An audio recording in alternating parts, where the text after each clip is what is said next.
राष्ट्रवादीमध्ये 7 अपक्ष आमदारांनी प्रवेश केला। यामध्ये नारायण राणेंचे कट्टर समर्थक मानले जाणाऱ्या राजन तेली आणि काका कुडाळकर यांनीही राष्ट्रवादीमध्ये प्रवेश केलाय। त्यामुळे दीपक केसरकरांना शह देण्यासाठी नारायण राणे यांनीच ही खेळी केल्याची चर्चा होते।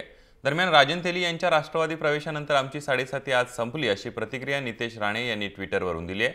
सोबतच सिंधुदुर्ग राष्ट्रवादीला पुढच्या वाटचालीसाठी शुभेच्छाही दिल्यात। शेवटी दोन्ही पक्षाची आघाडी आहे आणि एक विचार केला जर त्यांना जर त्या ठिकाणी थांबवायचं असेल तर निश्चितपणे आपल्याला काहीतरी पर्याय निवडावा लागेल आणि त्याच उद्देशाने आज इकडे आम्ही राष्ट्रवादीमध्ये आलेलो आहोत। आघाडीमध्ये सुरुवातीपासून राष्ट्रवादीकडेच सीट होती आणि त्यामुळे बदलायचा विषयच येत नाही आणि केसरकर ज्याही निवडून आले ते राष्ट्रवादीचे उमेदवार त्या ठिकाणी होते, आघाडीचे उमेदवार होते। ती सीट त्यांची असल्यामुळे तिकडे त्यांना हरवायचं हाच त्याच्यामागचा प्रमुख उद्देश आहे आणि कार्यकर्त्यांची तशीच इच्छा आहे।